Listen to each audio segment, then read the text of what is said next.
Seguimos en la tertulia, estamos en este jueves 30 de abril del año 2020. Estamos con Esteban Valenti, Daniel Superviel, Carlos Ramela y Martín Couto. Vamos a un segundo tema, acá cerca, obviamente no nos resulta para nada indiferente. En Brasil, el presidente Jair Bolsonaro enfrenta fuertes presiones para que renuncie en medio de la crisis sanitaria por la epidemia de COVID-19. Este martes, un juez del Supremo Tribunal Federal ordenó investigar las acusaciones que hizo el exministro de Justicia, Sergio Moro, que dijo, al renunciar, que el presidente buscaba interferir en investigaciones policiales. Moro, uno de los ministros más populares del gobierno, dejó su cargo después de que el mandatario destituyera al jefe de la Policía Federal, lo que fue visto como un intento de Bolsonaro por controlar indagatorias que cercan a su familia y a aliados políticos. A esta tormenta se suma el choque entre el presidente y el Congreso por la destitución del ministro de Salud, Luis Enrique Mandetta, partidario de mayores medidas de aislamiento social para combatir la epidemia. En este escenario, el expresidente Fernando Henrique Cardoso le pidió la dimisión a Bolsonaro. Por su lado, Lula, también expresidente, solicitó un juicio político contra el presidente actual. ¿Quién toma la posta? ¿Quién arranca con este tema? Nadie levanta la mano. Esteban fue el primero. Bueno, te toca. No sé si vieron que usé el chat, pero lo usé bien. Ojo con el chat de esta plataforma. El chat es como los subtítulos en los informativos de televisión, sí, que muchas veces tienen falta de ortografía, ¿no? Pero que son un instrumento y un complemento en todo el mundo. Bueno. Un abrazo a los politólogos. Sí, la mesa de análisis político este martes tuvo su debut en la publicación en pantalla de mensajes de chat inconvenientes. Bueno, imagínense ustedes que hubieran aparecido alguna de las conversaciones en los intermedios en perspectiva los jueves. Claro. Estarían todos presos. Sí. Fue equivalente a eso, más o menos, pero por escrito y en la pantalla. Bueno, dale, seguimos. Entonces, Bolsonaro es lo peor que le ha pasado a Brasil desde el golpe de Estado del 64. Es la expresión de inventar un personaje político oscuro que ni siquiera pasó la escuela de Estado Mayor del Ejército de Brasil, porque era un capitán, que durante 28 años fue diputado absolutamente desconocido y que ahora, después de un año y medio, ha tocado los mínimos de apoyo que se pueden conseguir en ese periodo, bajísimo. Está fracasando notoriamente por sus estupideces, por su irresponsabilidad en la batalla contra el coronavirus. Brasil está ya a nivel de Europa en materia de coronavirus y está creciendo exponencialmente. Y se lava las manos y culpa a los gobernadores. Está fracasando desde el punto de vista económico, porque a pesar de lo que él dice, como es un presidente que le da muy poca importancia, es decir, compite con Trump, quien es más bestia. Suerte que no se le ha ocurrido decir que la gente tome aguajane, porque si no, realmente estaríamos al borde de lo que ha sucedido en el caso de los Estados Unidos. Ahora lo están investigando por también, toda una serie de casos de inmoralidades pasivas, es decir, de corrupción pasiva. No es solamente el problema de que hay una diferencia sobre elección del jefe de policía que puso a un amigo del hijo. No.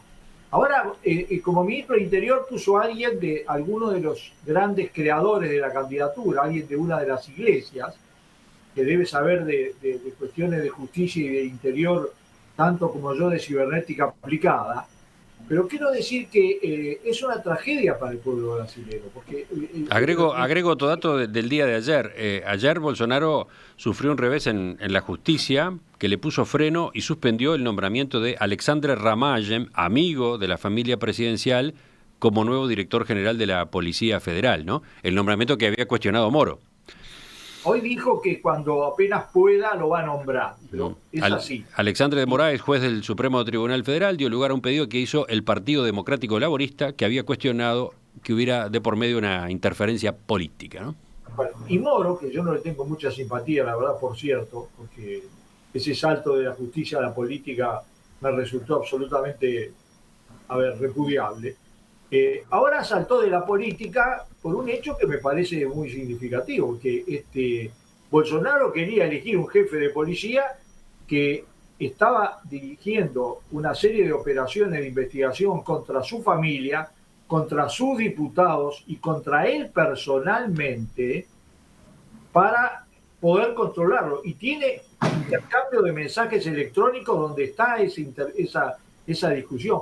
Y es tan ignorante, pobrecito, tan básico políticamente, que dice, pero ¿y por qué no tengo derecho a tener un jefe de policía que responda poco menos que a mis órdenes? Porque la Constitución existe en Brasil, a pesar de que ha sido bastante manoseada. Yo creo que lo mejor que le podría pasar a Brasil, pero por lejos, es que le hicieran un impeachment que se lo merece, de todo punto de vista, que aliados del propio Bolsonaro ya se están dando cuenta, que por ahora tiene un respaldo absolutamente reducido, con una característica. Los que apoyan a Bolsonaro son unos fanáticos. Y lo quiero decir porque he visto manifestaciones de apoyo a Bolsonaro enfrentando a gobernadores de los estados que tienen una actitud de protección de su población frente al coronavirus, diciendo que no importa nada, que hay que salir a la calle, que hay que tener una vida normal, que eso es lo que propone Bolsonaro, es poco menos que una religión que va a combatir y a liquidar el coronavirus, que por cierto en Brasil está fuera de control. ¿Quién sigue? ¿Quién levanta la mano ahora? Daniel. Bueno, puedo arrancar por dos ángulos tras lo que dijo Esteban. Yo creo que lo dije acá, el año pasado, por esas casualidades del destino, me tocó ir a Brasil 3 veces y estar reunido con analistas políticos, politólogos, y bueno, y después en enero me fui de vacaciones por allá y me permitió, la verdad, entender ese monstruo que tenemos al lado y que estudiamos muy poco y cuya realidad política conocemos muy poco y que si tratamos de equiparar lo que es nuestra institucionalidad y nuestra organización del Estado y nuestra forma de relacionamiento político, Partido Nacional, Partido Colorado, Frente Amplio, con esa suerte de disputa dentro de un marco institucional que, bueno, no, estamos haciendo las cosas mal. O sea, Brasil hay que entenderlo con otros ángulos y desde otra manera, ¿no? Voy a arrancar por un lado, ¿no? Bolsonaro dijo que con respecto al coronavirus, dijo, miren el disparate que dijo, los brasileros no se afectan ni saltando en aguas cloacales, ¿no? Como si los brasileros fuesen una raza superior que impidiese agarrar el coronavirus. Pero hay una cosa que discrepo brevemente con Esteban, es decir que Bolsonaro tiene los índices de popularidad por el piso. Por la información que yo tengo, ronda el 30% de brasileros los que aún bancan a Bolsonaro, y no me parece que el 30% sea por el piso. Hay 30% que lo odian y hay otro 30-40% que por ahí le dieron la posibilidad de llegar a la presidencia y que ahora están espantados. Lo curioso de esas cifras que las estuve releyendo es que generalmente las clases populares son las que más están bancando a Bolsonaro. Entonces la confusión es terrible, porque Bolsonaro realmente es un tipo que para mí está mal de la cabeza. Y me voy a meter en un lío con lo que voy a decir, pero así como en algún momento se me pusieron los pelos de punta cuando el gobierno del Frente Amplio recibió a Hugo Chávez y le puso la alfombra roja y lo aplaudió, cuando en la asunción de la calle Pou en un momento Bolsonaro se acercó a las barras de seguridad ahí en la Avenida Libertador y la gente lo vio, yo dije, no, yo no quiero esto, yo no voy a avivar esto ni voy a aplaudar esto, porque este tipo realmente me parece que está mal, está mal, no está capacitado para estar presidente. Fue una escena llamativa del 1 de marzo acá en Uruguay. Y por supuesto Bolsonaro la registró, la grabó, la promovió desde sus redes sociales, etcétera. Totalmente. Entonces, ¿qué quiero decir con esto? Y acá redondeo mi punto, ¿no? En Brasil hay mucha gente que banca a Bolsonaro y hay que preguntarse, y creo que como me le gusta a Martín, complejizar los razonamientos, que siempre es un ejercicio bueno para los intelectuales y para los que nos gusta tratar de entender la realidad yendo más al fondo, a las raíces, que simplemente analizar la superficie, es ¿por qué Bolsonaro llega al poder, ¿no? Y ahí sí nos metemos en una discusión política que tiene que ver con el impeachment de Dilma, tiene que ver con la corrupción flagrante del PT y tiene que ver con una sensación que yo descubrí en Brasil hablando con pescadores, con gente muy humilde, que decían que Bolsonaro es una reacción a la repugnancia que le generó cómo el PT le falló a ellos. Entonces, ahí viene toda una crisis política que termina desembocando en un sistema electoral que te hace elegir entre Haddad, el PT, y Bolsonaro. Y conozco mucha gente, y esto sí, no de la clase más popular, sino gente de clase media, gente universitaria, que los pusieron entre la espada y la pared, entre los corruptos del PT y el ultraderechista de Bolsonaro, y tuvieron que decidir. Y bueno, imagino que están arrepentidos, ¿no? Pero tampoco era una solución votar al PT por cómo había procesado todo el tema de la corrupción. En fin, Brasil tiene bastantes problemas. Mensajes de los oyentes antes de seguir. ¿Quién levanta la mano? A ver. Bueno, leo de la audiencia. Este mensaje, por ejemplo, de Nacho, que dice: Bolsonaro es lo que es. Lo interesante es la renuncia de Moro, que lo prestigia aún más respecto a su actuación en el caso Lula. ¿Quién va? Martín. Sí, yo aprovecho este mensaje del oyente para decir que de ninguna manera Bolsonaro es un juez que puso preso al Bolsonaro favorito no, Moro. Perdón, Moro. Es un juez que puso preso al favorito en las encuestas y después terminó, inmediatamente después de que ganó el segundo en las encuestas, terminó siendo ministro. Es decir, a mí me parece que el intento de Moro es por despegarse y tal vez hasta por ser la figura de relevo para determinada parte de la población, ante el desmoronamiento de Bolsonaro. Creo que igual no le va a salir, porque quedó claro que uno no se puede divorciar tan rápido de determinadas cosas cuando estuvo en el núcleo, digamos, del problema. A mí me preocupa en Brasil, obviamente, la primera cuestión, y creo que todos en la mesa compartimos, es que este nivel de irresponsabilidad de Bolsonaro frente a la pandemia lo que hace es exponer a la gente que está más en el horno.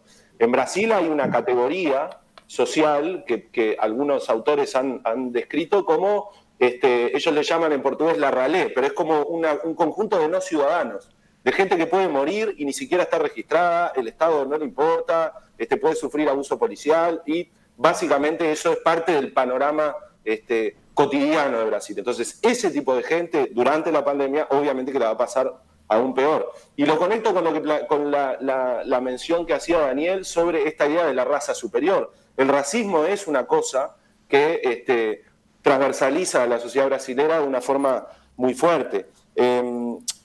Algunos comentarios menores sobre el episodio en cuestión.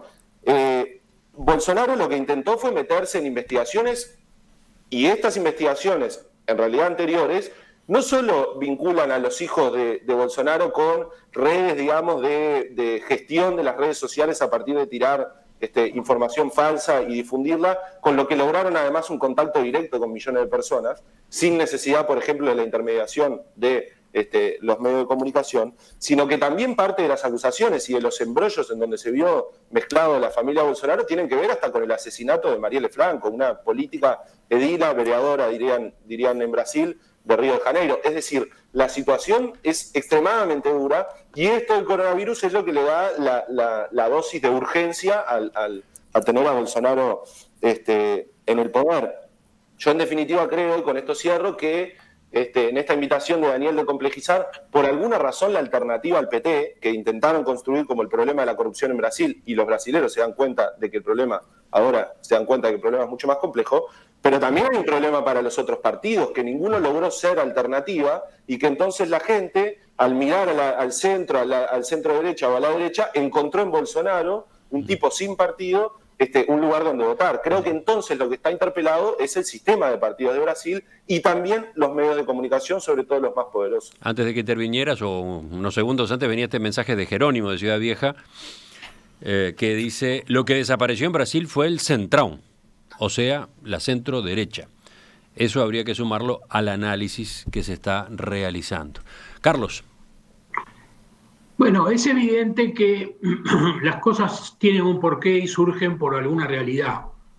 En Brasil hubo y hay todavía una enorme crisis, hay una crisis de credibilidad en el sistema político, todo lo que fue Lula y su corrupción después comprobada fehacientemente terminó con una gran ilusión de la gente. Y bueno, y Bolsonaro es consecuencia un poco de todo eso, porque Bolsonaro no es una persona repudiada en Brasil, tiene un 30 y pico % de aprobación y otro tanto de visión neutra. O sea, el brasilero ve en Bolsonaro algo y tenemos que explicarnos o entender o tratar de comprender qué es ese algo. Entonces, acá la cosa no se agota en Bolsonaro sí, Bolsonaro no, sino en lo que Brasil ha pasado, lo que ha sufrido y el desastre que ha tenido en los últimos años en la mayoría de quienes han tenido el privilegio de conducir un país como ese. Entonces, no es fácil separar una cosa de otro y bueno, hoy tenemos el fenómeno Bolsonaro y se está sufriendo. Lo que hay que pensar es, bueno, ¿qué va a ser de Brasil de ahora en más? Y bueno, es de suponer que el sistema político brasilero tenga la capacidad de generar espacios y candidatos a la altura de las circunstancias que permitan dar vuelta a esta página. Ahora, por ahora no es fácil de visualizarlos ni de verlos. Moro era un personaje muy interesante, de recambio, con una historia fabulosa en la lucha contra la corrupción, pero ahora se fue, dio un portazo, en fin, no está muy claro que quiera o que pueda cumplir un rol importante a ese nivel. Las cosas tienen su continuidad y su lógica, y todo esto en Brasil lamentablemente es un proceso. Y bueno, hoy el que está arriba es Bolsonaro y aplica sus criterios, que si nosotros lo miramos desde acá con un criterio que consideramos que es más normal, evidentemente es llamativamente exagerado y preocupante en muchas cosas, ¿no? Habrá que ver Brasil cómo puede resolver una continuidad y cómo puede encontrar a alguien que aporte un poco de equilibrio y tranquilidad en estos temas.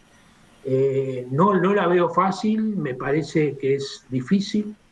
Me extraña mucho que, hablando con gente de Brasil, hay una impresión mucho mejor de Bolsonaro en algunas personas, sobre todo de determinados sectores empresariales y demás, una visión de Bolsonaro mejor de lo que resulta de su presentación o su manifestación pública. Todos reconocen que es como un elefante en un bazar, que se mueve mal, que dice cosas inconvenientes, pero que en definitiva su gobierno se ha conformado bastante bien y que está remando en determinadas circunstancias muy peligrosas con bastante eficiencia. Lo cierto es que, bueno, esa posible virtud no se transmite para afuera y estamos frente a una persona que no aporta la tranquilidad y la mesura que tiene que haber en estos procesos. Y estamos hablando de un vecino de primera línea, ¿no? Y de uno de nuestros socios comerciales. Dice, por ejemplo, uno de nuestros oyentes, Juan, yo me pregunto qué va a hacer Uruguay con Brasil al lado. O sea, todo eso que está pasando ahí, todo esto que ustedes describían, analizaban, todo eso sobre lo cual opinaban, para nosotros influye, ¿no?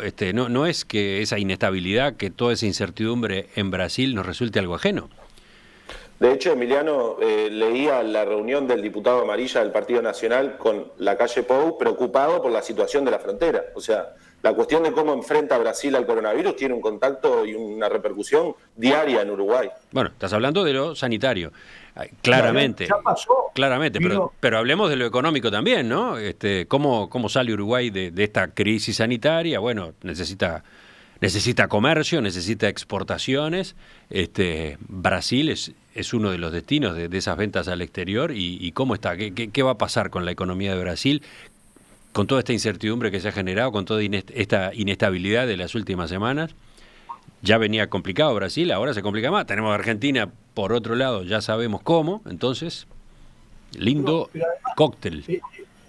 Digamos, lo peor que nos puede pasar es este sub y baja absolutamente alocado que tiene Brasil, ¿no?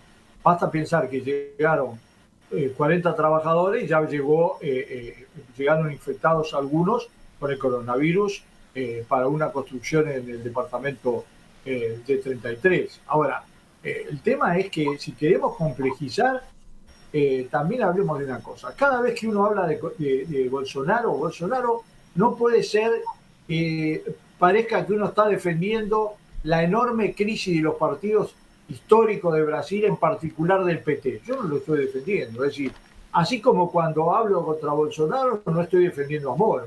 Moro tiene su proyecto político y lo está aplicando. Acá estamos hablando de una realidad en el cual, en medio de una crisis de salud de las dimensiones de Brasil, tiene un presidente que es un peligro para el manejo de esa crisis y lo está pagando con miles de muertos. Ya superó a China en el número de muertos, superó 5.000 y pico de muertos y va hacia más, pero además tiene decenas y decenas de miles de contagiados, pero eso sí está impactando en la economía. Ahora, no es casual que haya gente de la empresa y con el ministro que tiene, que es un ultraliberal, se sienta contento, porque efectivamente los tiene contentos. Y el tercer aspecto es este: no es una creación propia. Todo el mundo sabe en Brasil, los analistas en serio, de que